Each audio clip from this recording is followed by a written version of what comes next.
এবারের পঞ্চায়েত নির্বাচনে সংখ্যালঘু এলাকায় দ্বিতীয় স্থান দখল করেছে বিজেপি, দাবি মুখ্যমন্ত্রীর। এবারের পঞ্চায়েত নির্বাচনে সংখ্যালঘু এলাকায় দ্বিতীয় স্থান দখল করেছে বিজেপি।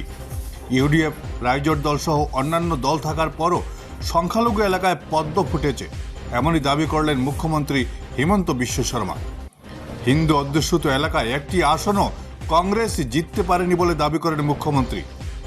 সংখ্যালঘু মহিলারা বিজেপির সঙ্গে আসছেন বলে দাবি করে মুখ্যমন্ত্রী বলেন, আগামী বিধানসভা নির্বাচনে কোনো মুসলিম মহিলা কংগ্রেসকে ভোট দেবেন না। Bureau report, Barak vision.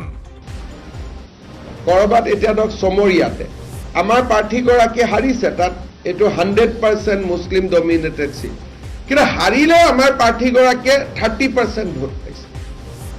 তাৰমানে পৰম্পৰাগত স্থানততো আমি ভাল কৰিছোৱেই, য'ত আমি সদায় কৰোঁ তাত আমি 80% কৰোঁ, 70 কৰোঁ, এইবাৰ তাত আমি 100 কৰিছোঁ।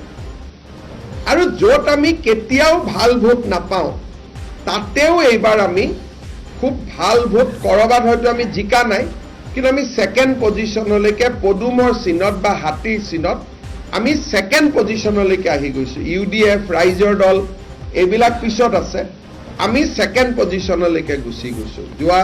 অহা কেইটামান দিন পিছত আমি পুৰা ডেটা পালে আপোনালোকক দিম যে সংখ্যালঘু চিট আমি ক'ত প্ৰথম পাৰিছোঁ। 3টাটো মই ক'লোৱে, আৰু এটা দুটা ওলাব। ছেকেণ্ড হোৱা বহুত সমষ্টি আছে য'ত নেকি আমি ছেকেণ্ড হ'ব পাৰিছোঁ, আৰু ছেকেণ্ড হ'বৰ কাৰণে টান। ইউডিএফ আছে, ৰাইজৰ দল আছে, তথাপিতো আমি ছেকেণ্ড হৈছোঁ। আৰু য'ত সংখ্যাগৰিষ্ঠ অঞ্চলত আমি য'ত আগত 80 পাওঁ বা 75% পাওঁ, তাত এইবাৰ আমি 100লৈকে গৈছোঁ। লোকসভা নিৰ্বাচনতকৈ ভোট বহুত বাঢ়িছে।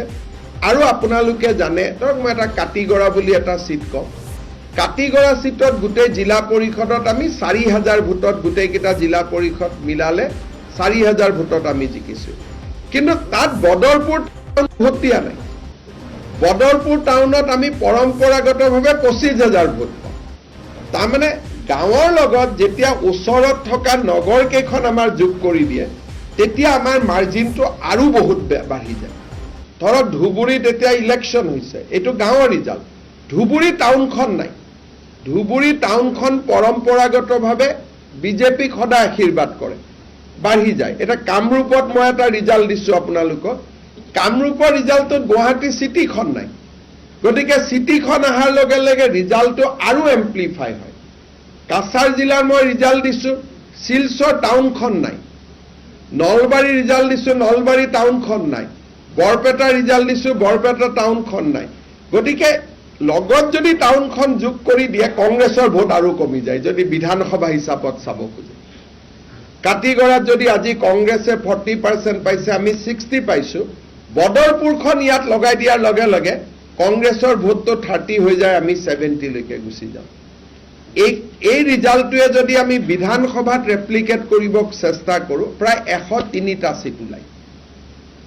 যদি বিধানসভা ইলেকশ্যনৰ লগত টাউনত যোৱাবাৰ মিউনিচিপালিটিত পোৱা বা লোকসভাত ভোট পোৱা যদি আমি চিটখিনি হিচাপ কৰি দিওঁ, সৰ্বমুঠ আমাৰ 103টা চিটত আমি ক্লিয়াৰ লিড ইয়াত দেখা পোৱা যায়। গতিকে এটা খুব ডাঙৰ এটা সাংঘাতিক ৰিজাল্ট, এটা বহুত বেছি ভাল ৰিজাল্ট। প্ৰধানমন্ত্ৰী মোদী ডাঙৰীয়াক আমি ধন্যবাদ জনাইছোঁ। তেখেতৰ অসমৰ প্ৰতি থকা ভালপোৱা সকলো মানুহে গ্ৰহণ কৰিছে, আৰু মানুহে তেখেতক মৰম আৰু আশীৰ্বাদেৰে উপচাই দিছে। অসমবাসী ৰাইজৰ আশীৰ্বাদ আমি নিৰ্মালী হিচাপে আমাৰ শিৰত তুলি লৈছোঁ, আৰু ভাৰতীয় জনতা পাৰ্টি, অসম গণ পৰিষদ আৰু ৰাভা হাছং যৌথ মঞ্চ, গণশক্তি, আমি সকলোৱে মিলি মিত্ৰতাৰে বিধানসভাৰ নিৰ্বাচনতো এনেকৈ আমি প্ৰতিদ্বন্দ্বিতা কৰিম, আৰু এনেকৈ আমি সুন্দৰ ফলাফল এটা কৰাৰ বাবে আমি চেষ্টা কৰিম। অহা দিনকেইটা আপোনালোকে